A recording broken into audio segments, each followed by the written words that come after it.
Hi, this is David Azimi. Hey guys, Max here. Welcome to Coffee with David and Max. And guess what? We listened, we got coffee, so we don't need to hear it again from where's the coffee? I was telling David maybe we should do some wine, but then he said no, Max. Then we got to call it Wine with David and Max, and whining he does enough. So we're not going to do that. Hey, David, welcome to our first show. I'm very excited about this. This is pretty cool, right? Hey, I was thinking about what we shall talk about, and I was traveling and I've been busy, and I assume you have been busy as it is summer.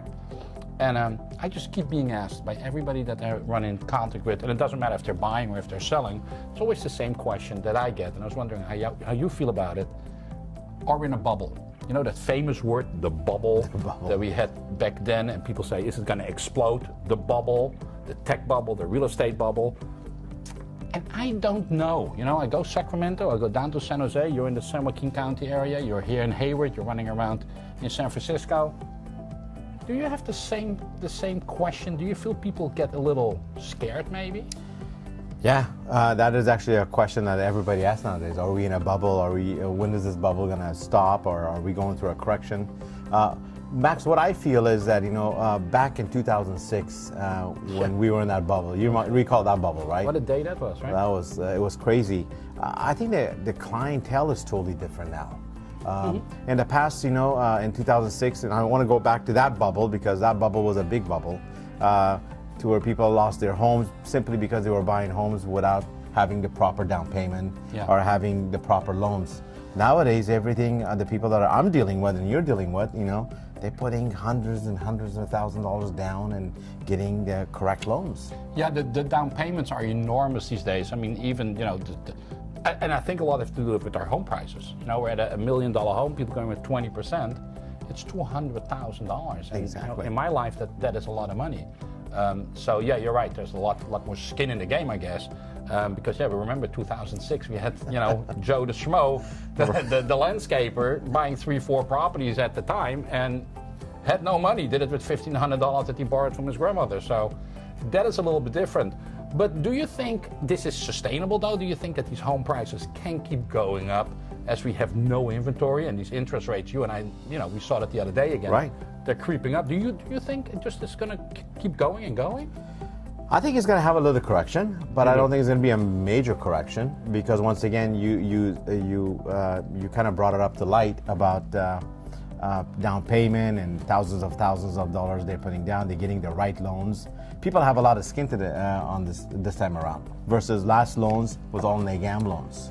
Yeah, that's true. We had plenty of people that just stopped paying even they could. They had no change in their job, or there was no divorce, there was no hardship, there was nothing. They just said, hey, why should I pay? My neighbor hasn't paid. Exactly. And as a matter of fact, we have someone here in the office that has a client that I know of that didn't make a payment for the last 8 years. Can you imagine living in your home for 8 years? And no payment. No payment. Must be nice, right? And that was not a cheap home, by the way.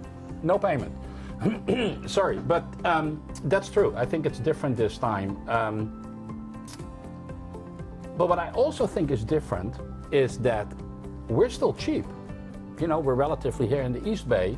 Correct. Compared to what's going on in Silicon Valley. If you take San Jose, if you take Cupertino, for example, they just listed a home in Cupertino, and I'm telling you that I have a dog, and I'm no fan of the dog.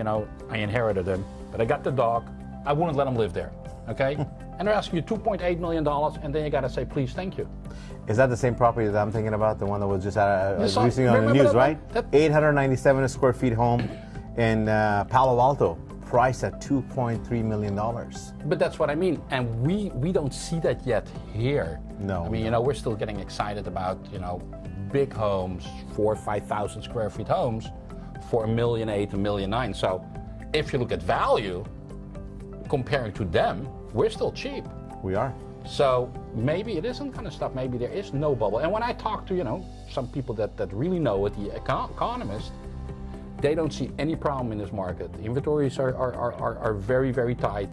They don't see that loosening up. Interest rates, you were telling me the other day, interest rates, they go up a little bit, but what were you telling me? You were paying 11%, 12% first time you bought your home? Well, back in the day, right? Back in the 80s, you had your rate was 11 to 13%, and you thought, wow, I got a great rate.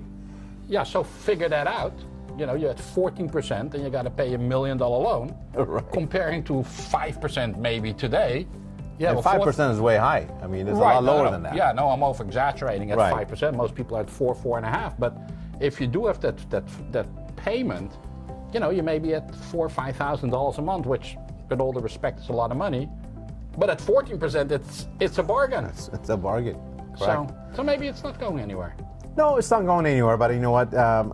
These are people have concerns, right? You know, buyers have concerns, sellers have concerns. Is it the right time to buy? Is it the right time to sell? Well, because it's also expensive, you know. So, and if you got to put all that money down, and God forbid something does happen. So, but on the other hand, you also got to see it as an investment. Exactly. You know, real estate is still an investment, and when there's an investment, there's risk. You can go to Wall Street and try to ride that train, and you know you're good for Vicodin every day because my heart can handle it. So, you know, it depends a little bit where is you know, what can you sustain in the risk. The good thing, of course, about real estate is that when it's down and it's your own home, you don't have to sell. It really doesn't you know? matter. It's you know, it's sell low or sell high, buy low, and you can do that when you live there.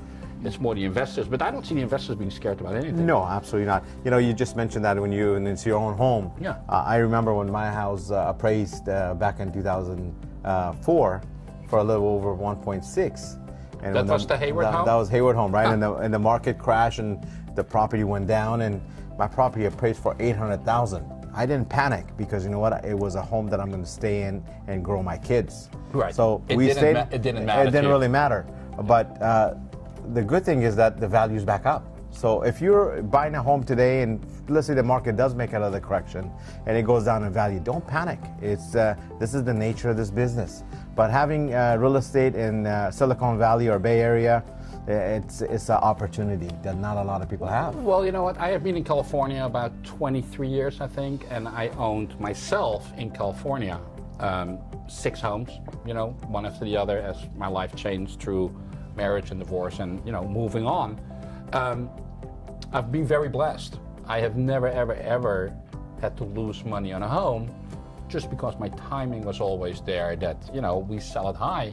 And even in the last time when I had to sell my home due to circumstances, I was able to, you know, talk, now my ex-wife at the time, my wife said, you know what we have going on between the two of us shouldn't have anything to do with our home. Let's be smart about this and let's just sit this out and sell our home when the time is right. And lo and behold, that's what we did. 2 years later, we sold the home and we did really well on it. So I think it's all about timing. And I think that's where you and I come in when these people ask us about the bubble. Correct. Maybe we can help them educate it and kind of show them, hey, this might not be the right time to buy, but boy, it is certainly the right time to sell. Perfect time to sell. Yeah. You know. Once again. But then again, it's also a good time to buy because they keep going up. So, sorry. Yeah, go ahead. No, I know you want to wrap it up. I know we got to go. You know, when I get on my high horse, I keep going on. So I anyway. got our cameraman keep on giving us a point that we're going over the time, but thanks for watching. Max, once again, great info. Yeah, I thought this was good. Catch you on the next one. Yeah, I think we need to do this again. Are you All right, ready? brother. Let's go.